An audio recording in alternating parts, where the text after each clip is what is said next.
자, 오늘도 주님께서 주신 좋은 날입니다. 우리 다 같이 찬송가 542장 우리 같이 하면서 주님 앞에 나아가시겠습니다. 찬송가 542장입니다. 구주 예수 의지함이. 같이 찬송하시겠습니다. 우주 예수 의지함이 심히 기쁜 일일세. 영생 허락 받았으니 의심 아주 없도다. 예수 믿는 것은 받은 증거 많도다. 예수 귀한 예수 믿음 더욱 주소서. 구주 예수 의지함이 심히 기쁜 일일세. 주를 믿는 나의 마음 그의 피에 적시네. 예수 믿는 것은 받은 증거 많도다. 예수 귀한 예수 믿음 더욱 주소서. 구주 예수 의지하여 죄악 벗어버리네. 안위 받고 영생함을 주께 모두 얻었네.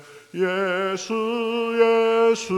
믿는 것은 받은 증거 많도다. 예수 귀한 예수 믿음 더욱 주소서. 구주 예수 의지하여 구원함을 얻었네. 영원 무궁지나도록 의여 함께 하소서. 예수 믿는 것은 증거 많도다. 예수 귀한 예수 믿음 더욱 주소서. 아멘. 성경 말씀 마태복음 13장 31절부터 보겠습니다. 마태복음 13장 31절에서 33절 세 절 보겠습니다.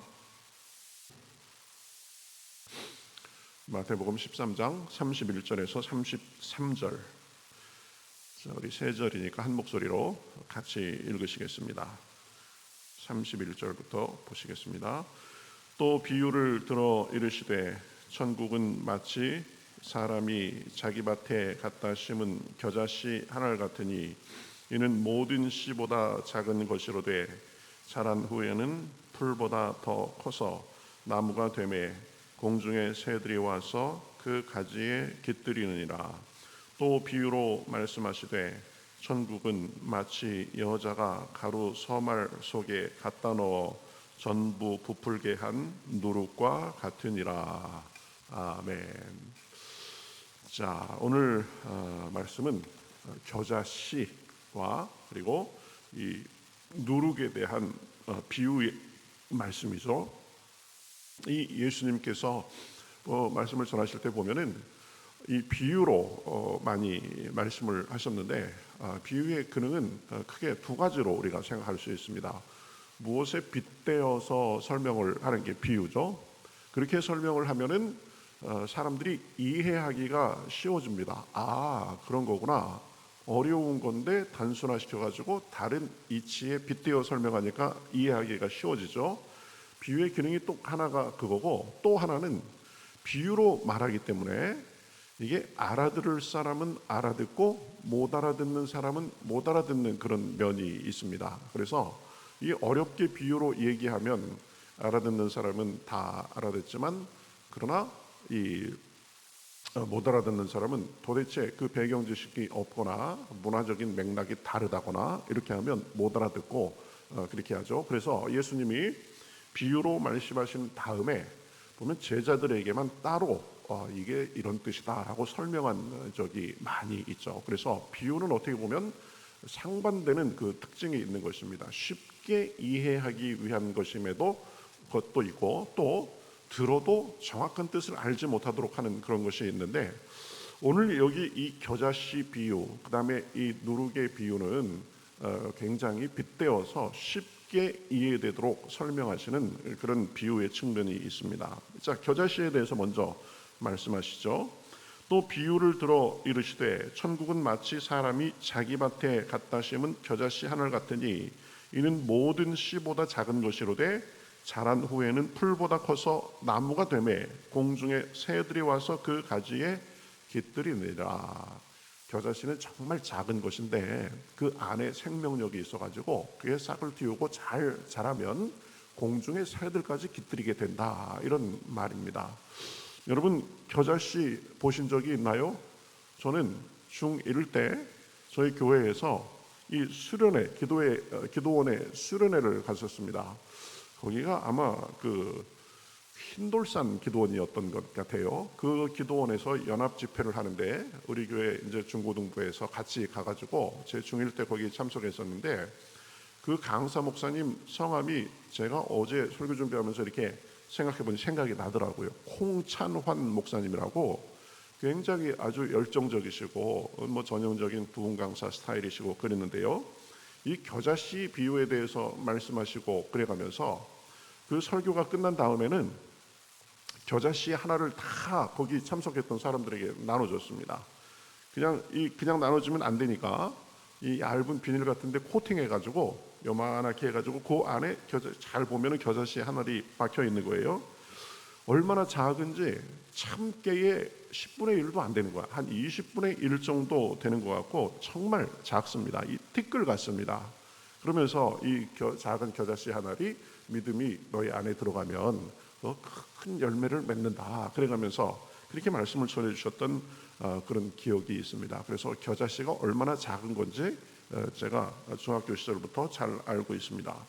근데 그 작은 겨자씨라고 해도 그 안에 생명력이 있어가지고 이게 땅에 심기워서 자라면 중동에 그 당시 중동에 그 겨자씨가 자라면 겨자나무가 되는데 키가 4 내지 5m 정도 되는 나무 정도로 이렇게 자란다고 합니다.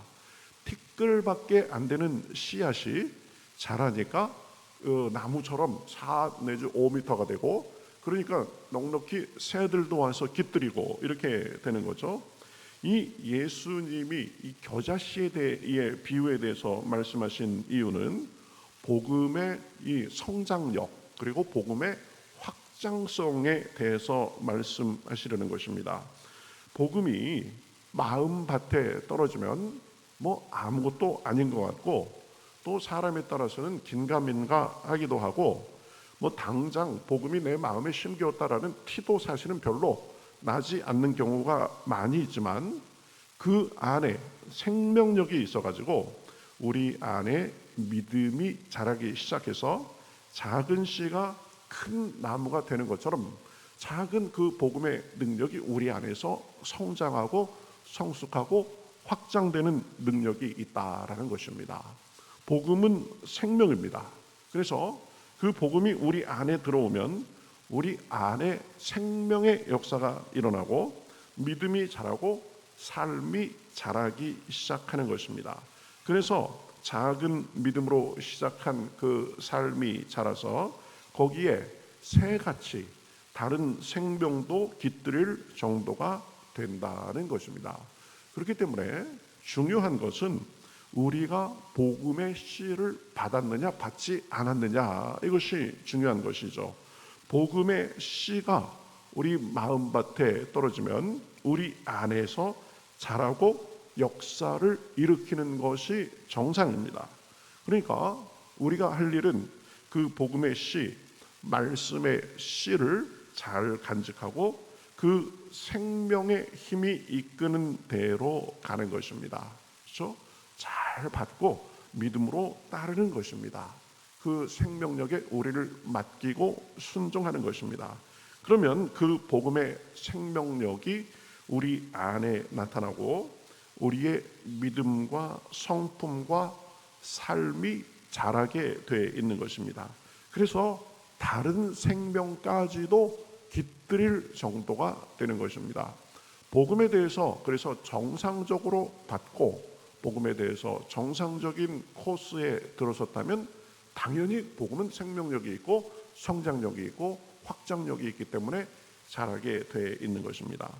그러한 그 복음의 생명력, 확장성을 누룩의 비유로도 설명하고 있습니다. 33절, 또 비유로 말씀하시되 천국은 마치 여자가 가루 서말 속에 갖다 넣어 전부 부풀게 한 누룩과 같으니라, 이렇게 말합니다. 가루 서말 속에 누룩을 조금 섞어놨는데 그 누룩이 영향이 그 가루 전체에 퍼져가지고, 그렇죠?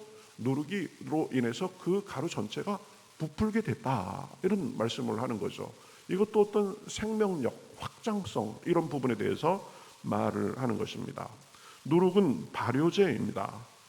찾아보니까 밀이나 찐 콩 이런 것들을 굵게 갈아가지고 반죽해가지고 덩이를 만들어 띄워서 누룩 곰팡이를 번식시켜가지고 만들게 된다고 합니다.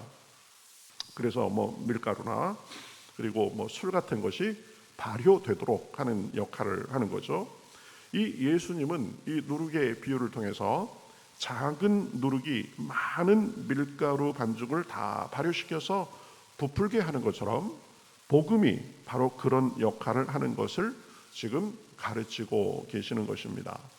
우리 안에 심기운 복음의 말씀은 우리 안에서 생명의 역사, 성장의 역사, 성숙의 역사를 만들고 우리 개인들의 마음과 개인들의 삶뿐만 아니라 교회에서도, 가정에서도, 사회에서도 그러한 역할을 한다는 것입니다. 그래서 복음이 제대로 그 마음속에 들어가면 사람의 생각과 태도와 삶이 바뀌게 되어 있습니다. 그 안에 복음이 들어가면, 복음이 이 가정에 들어가면 그 가정에서 복음의 역사가 나타나서 나중에는 한 사람이 복음을 받아가지고 집안 전체가 바뀌는 경우도 우리나라 역사에 보면 굉장히 많이 있습니다. 복음은 사회에도 국가에도 그런 확장력과 생명력을 나타내는 그런 것이 있습니다.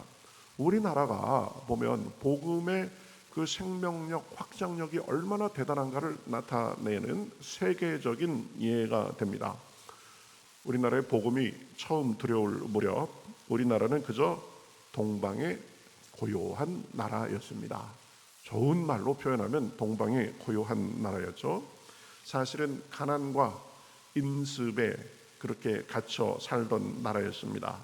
당시 서구의 그 발전한 문명에 비하면 보잘것없는 모습의 나라였었습니다. 국력도 형편없었죠. 그래서 서구 열강이 군함을 가지고 대포를 가지고 왔을 때 거기에 맞설 힘 자체가 없었습니다. 그러나 복음을 받아들인 지 100년이 지나지 않아서 그 기독교가 우리의 민족 종교가 되고 곳곳에서 믿는 사람들이 역할을 하면서 어느덧 우리나라가 종합국력 세계 6위에 달하는 그런 나라가 됐습니다. 가만히 생각해 보면 이게 꿈인가 생신가 싶어요. 그렇죠?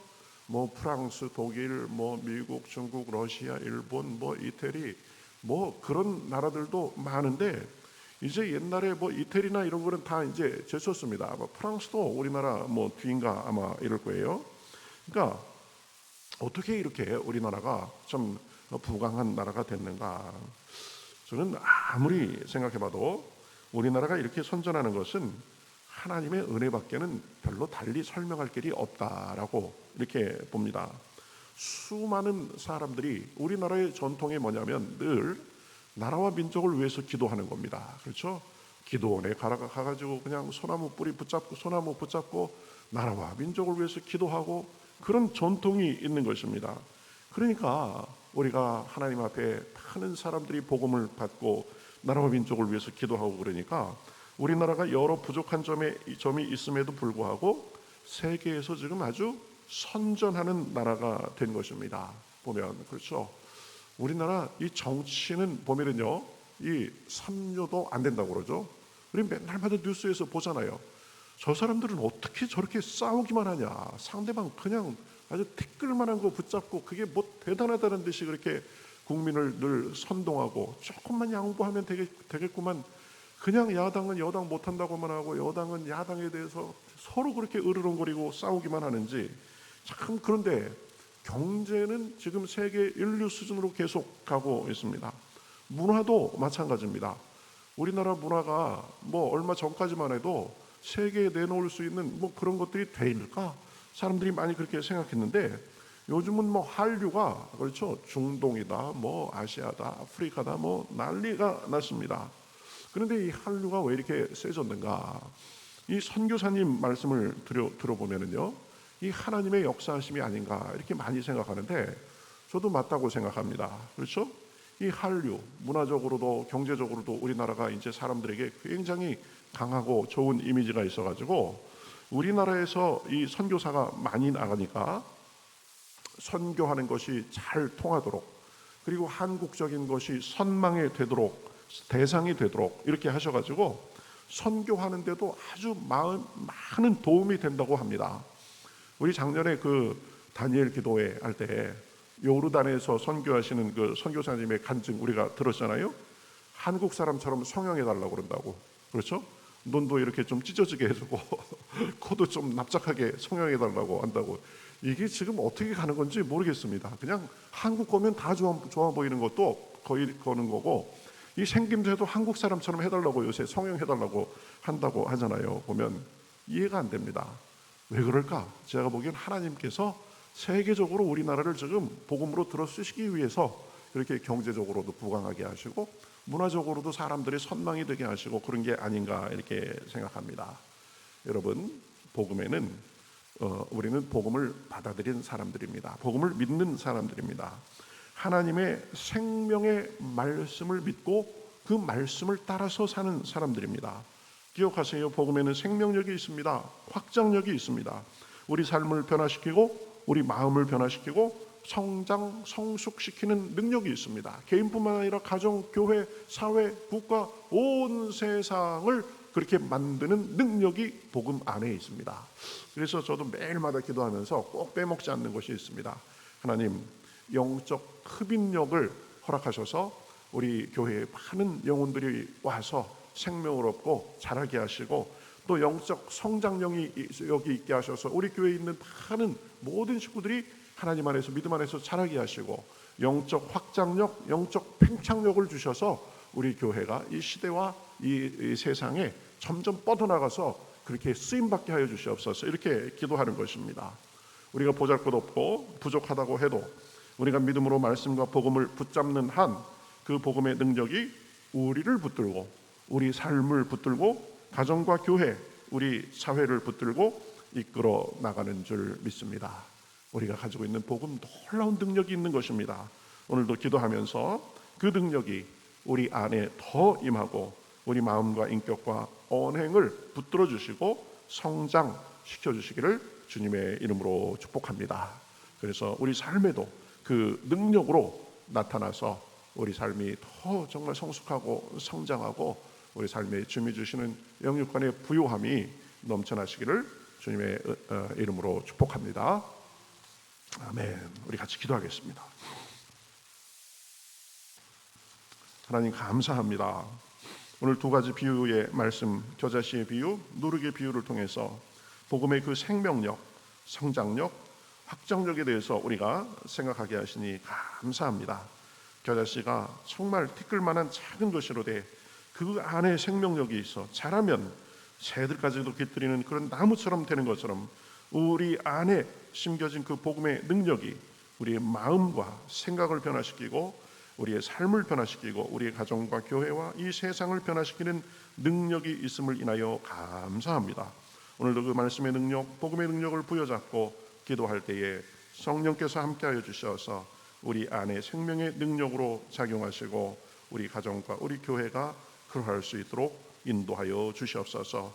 우리 교회에 이 능력을 더하여 주셔서 많은 사람들이 와서 복음의 말씀을 듣고 그 안에 삶이 자라고 이 세상이 변화되는데 우리 교회도 쓰임받기에 부족함이 없도록 인도하여 주시옵소서. 오늘도 함께 하심을 믿으며 살아계신 예수님의 이름으로 기도하옵나이다. 아멘.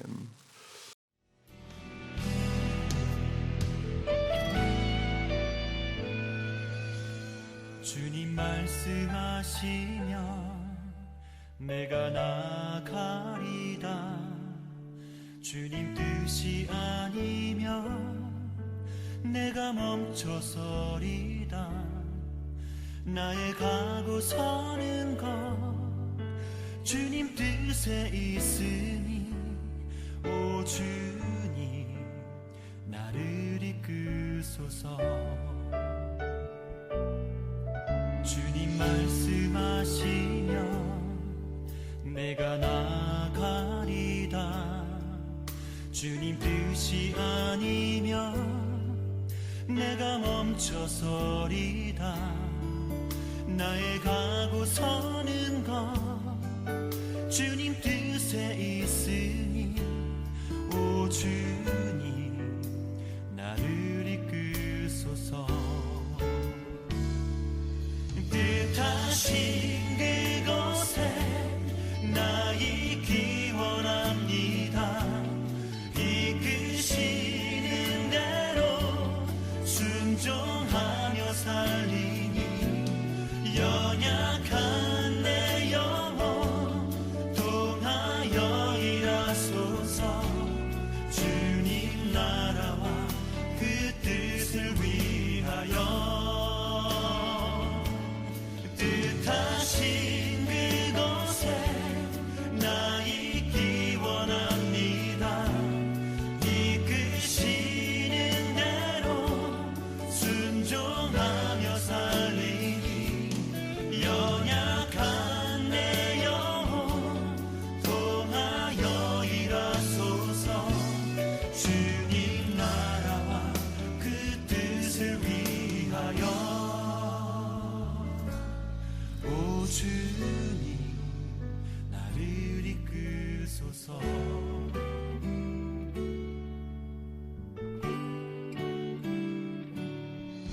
주님 말씀하시면 내가 나가리다.